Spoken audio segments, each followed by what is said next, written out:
It's interesting how Tekashi 69 is now labeled as a snitch. There are countless number of memes on the internet with Tekashi pointing in court and snitching on someone.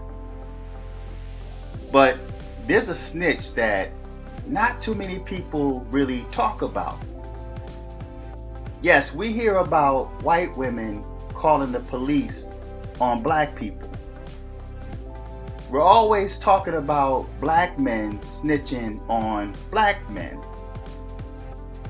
But there's a snitch that we don't hear about too often, and it's right in our faces.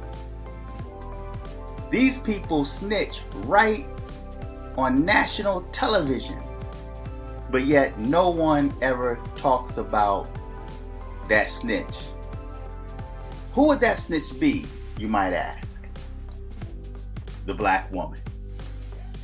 Black women are known, or better yet, black females are known, have always been known to snitch on black men, but no one ever talks about that. Now, what I find interesting about that is black females love thugs.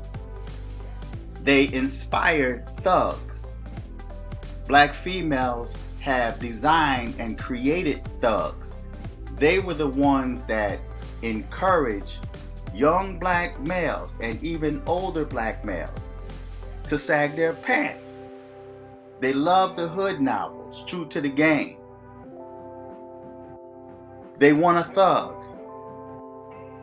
But when it really comes down to it, the biggest snitch is the black woman. Now, I've been noticing this on different court shows, like Paternity Court,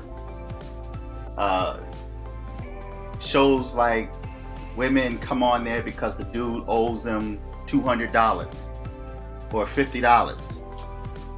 And in many cases, when the court session starts and the judge asks her to explain her case, the first thing she says is, well, he's a felon, he's a gangbanger, he's a drug dealer, he's on parole, he hit me, he did that, he did this, he did that.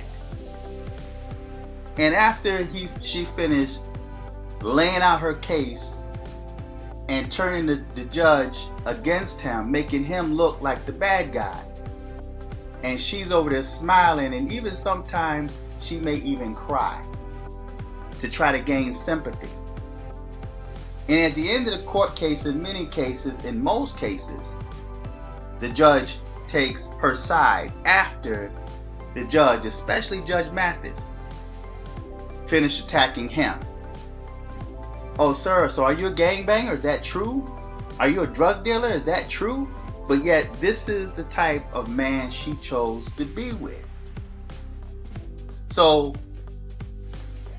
am I the only one that notices that on these court shows on national television, you have black females that snitch, but yet they have the audacity to like talk about people like Tekashi 69, when they're the ones that's always calling the police on black men. They're the ones that's always pointing out his flaws to the black man or to the white man.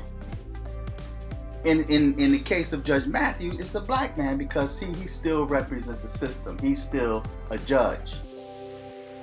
And in many cases, I think that Judge Mathis is unfair.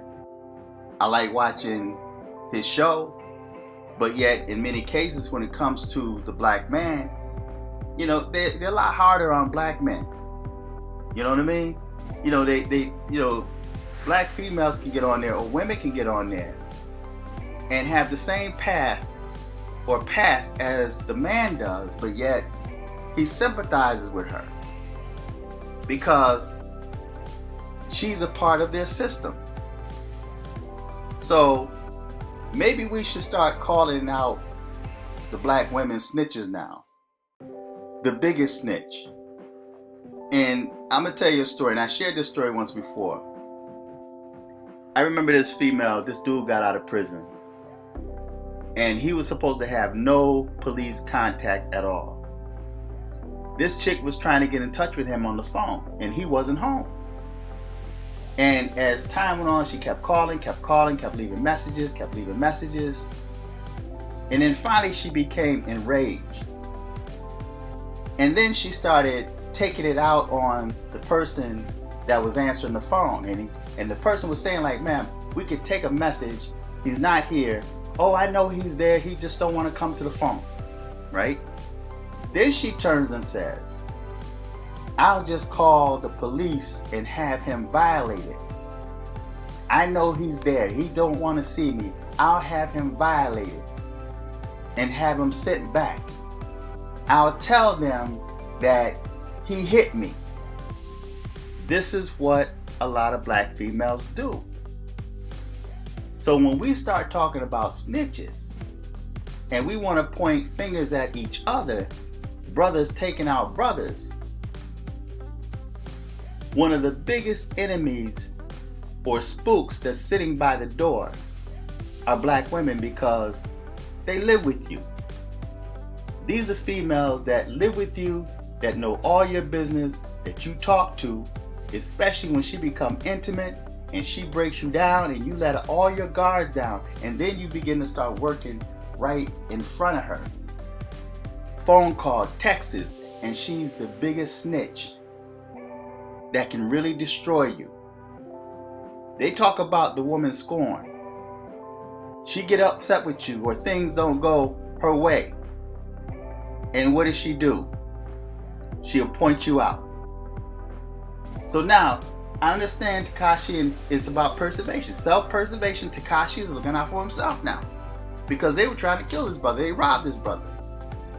So now that he decides to want to point, and again, like I said in prior videos, I've never believed in that snitch mess. Because if I don't tell on you, then I'm going to take you out, especially if it means saving my life or my family's life. If my life is in jeopardy or my family's life in jeopardy, or you're a threat to me, I'm going to do what I need to do to protect myself. But if you're going to do something, and I don't condone violence, I don't condone drug dealing, gang banging, criminal activity, what have you, but it's best to do things by yourself. Keep your woman out of it, especially the black female. I think white females, in many cases, when they're with brothers, are more loyal to the game, are more true to the game than many black females. So feedback, tell me what you think, subscribe, click on the Cash App button and donate to the channel. Until next time, I'm fearless.